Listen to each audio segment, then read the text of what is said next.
Hi, I am Mladen Čičić from the GIPSA lab, and I'll talk about how we can use platoons of connected vehicles to do traffic control.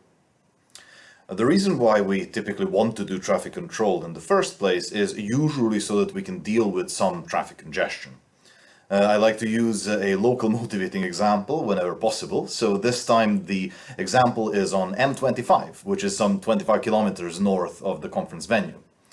As you can see in the picture, there is quite some congestion in M25, and in this case that is probably, at least in part, due to a non-recurrent bottleneck in the form of lane closure, as shown on the variable message sign.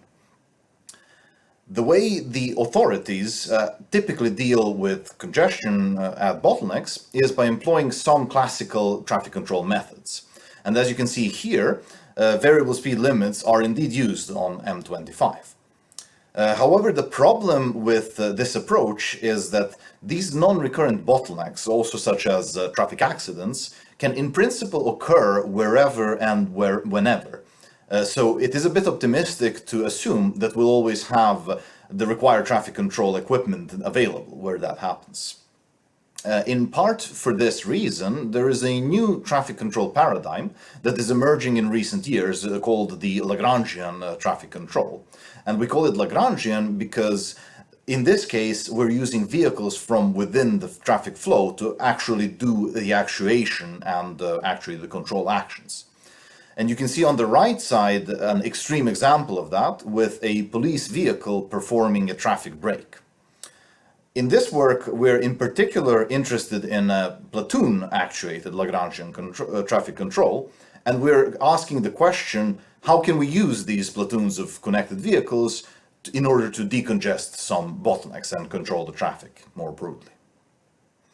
A convenient way to represent the influence on the rest of the traffic that these vehicle platoons have is to consider them as controlled moving bottlenecks. In particular, we assume here that we have two control inputs available. One is the reference speed of these platoons, and that essentially takes care of their longitudinal movement. And the second one is the reference on how many lanes they should occupy, which takes care of the lateral movement. For example, on the right, you can see a 3-truck platoon driving in a single lane. However, if we command one of them to switch lanes and drive in the middle lane, then we switch into a double lane formation, which, as you might expect, will restrict the traffic flow much more. A good thing about this approach is that we can now represent the entire traffic dynamics of the whole road by only looking at what happens with the congestion at these moving bottlenecks, as well as the stationary bottleneck, which we want to decongest. This results in a variant of the tandem queuing model, which is fairly simple. We essentially represent each bottleneck by one queuing server. However, there is a crucial complication, and that is that since these queues will now be moving, the distance between them will change in time, and as a result, the delay that we incur going from the outflow from one queuing server to the inflow to the other one it will also change in time, so we will have varying delays. So this is... But first, this is how the full traffic control loop looks like. We assume that we either know or can measure the full traffic state on a road segment, outlined in purple here, that is upstream of some stationary bottleneck. We also assume that we can control all of the platoons within this segment and that we also know their state. Based on this information, we can predict how the traffic congestion will evolve into the future, and we can calculate control actions for each of these platoons to help dissipate the congestion faster. And this forms the inner control loop. Now, a major novelty about this work is that we also include an outer control loop.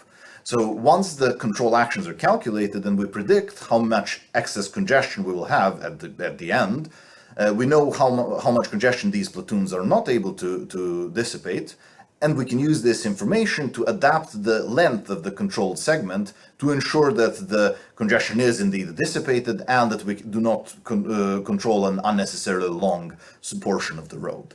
So I will explain these three blocks in detail. The first and the most complex part is the prediction model. You can see an example of trajectories of two moving bottlenecks, that's C1 in blue and C2 in teal, and one stationary bottleneck beta in red. As I mentioned, each of these bottlenecks will be represented as a queuing server.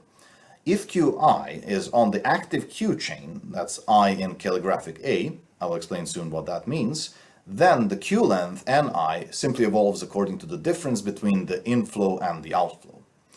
For the outflow from the queue, we have three cases. First case is when the queue length is 0, then the bottleneck is in free flow and the outflow is minimum between the inflow and the capacity, as expected. I color the capacity blue here because we will use the capacity of the moving bottlenecks as a control input by changing how many lanes they take. I would ask you to ignore the second case for now, since it has to do with segment length adaptation. I'll explain that later. And the third case is when the queue length is large enough so that the bottleneck is definitely congested. In this case, the outflow is equal to the bottleneck discharging flow, which due to capacity drop is typically lower than the bottleneck capacity. Finally, the inflow to Qi is simply the outflow from Qi upstream, which is what the arrow to the left indicates. What is left is to define what Q is upstream and downstream of what Q and at what time, and also what the active queue chain is. As you might have noticed, there is no delay anywhere in this model. That is because the time shown here is not the real or absolute time, but instead the prediction time. So we start at the prediction at the current absolute time of t0, indicated by the dashed orange lines, and know the full traffic state along this horizontal slice outlined. The predicted outflow from the segment will depend on the initial state and on the future state of the queuing servers. If a bottleneck can directly affect the outflow, then we say it is on the active queue chain. In other words, if a vehicle traveling at free flow speed and reaching the downstream end of the segment at time t, that's prediction time t, intersects the trajectory of a bottleneck, then this bottleneck is on the active queue chain. For example, at prediction time t1, the outflow depends on the initial state at position x1 and the queue beta, the stationary bottleneck. Then at time t2, it depends on the initial state at position x2 and queues x1 and beta, and at time t3, we also need to take into account what happens at the queue c2, and at time t4, the outflow no longer depends on the queue c1, because by this time it has already left the road segment. So essentially, instead of looking at horizontal slices and absolute time, we look at the diagonal slices with slope following the trajectory of a vehicle traveling at free flow speed and prediction time. Fortunately, it is now pretty simple to calculate the control actions for each of the platoons, and that is because we can now predict how much excess congestion each of these platoons will have to dissipate. And if this excess congestion mu is greater than 0, then we instruct the platoon to restrict the traffic flow and corresponding to taking the maximum number of lanes. And if it is 0, there is no congestion to dissipate, then we simply allow the high traffic flow to pass, which corresponds to only taking a single lane.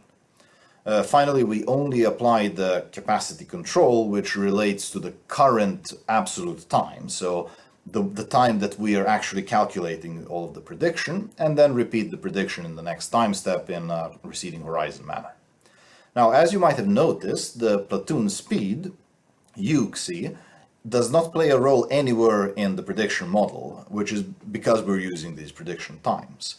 It only plays a role when determining the interconnections and which queue is downstream or upstream of which other queue. Here we set the reference speed of each of the platoons so that they reach the end of the controlled segment at the time when there is no more congestion left for them to dissipate, and also their own queue goes to 0. Interestingly, if we close the loop and apply such control inside of the control segment, it is possible to approximate the full control segment and all of its dynamics as a single queue. And we define the current queue length of the closed loop control segment as the predicted total access congestion at the end of the prediction. It is now that the second case of outflow from the queue comes into play, and it corresponds to the case when the platoons are able to keep the stationary bottleneck mostly in free flow. However, once the queue length is greater than some limit value, which in general will depend on the length of the controlled segment, we are no longer able to preserve free flow, and the control essentially goes into saturation. And so the outflow again becomes equal to the discharging flow of the stationary bottleneck. Using this characterization, at the end of the prediction, we know whether the road segment is long enough to avoid total traffic breakdown, and therefore we're able to adapt the segment length to ensure that this is the case, and also that the road segment that is controlled is not too long. Finally, this is what the results of the proposed control look like in simulations. On the left, you can see a traffic density color map with space on x-axis and time on y-axis, and the traffic density here is color-coded with warmer colors representing higher density. Here there is a stationary bottleneck close to the end of the road, close to the 20th kilometer, and you can see that as soon as the denser traffic reaches this bottleneck, there is a traffic breakdown and the bottleneck becomes congested. This congestion will then grow in time until the inflow to the road goes back to some low value. On the right, you can see the box plot calculated over 10 simulation runs of the total delay, which is calculated as the increase in total time spent compared to the case where there was no stationary bottleneck and the road was always in free flow. Zooming in, you can see that the platoons, indicated by that dotted black lines, simply flow with the rest of the traffic, then enter the congestion and finally exit the road. In case we apply the proposed control law on the whole road, so the control segment is the whole road, you can see that we are indeed able to keep the stationary bottleneck in free flow almost at all times. And most of the congestion is concentrated at the upstream end of the controlled segment, and if we zoom in, you can see that the platoons are controlled so that they slow down and keep all excess congestion away from the stationary bottleneck.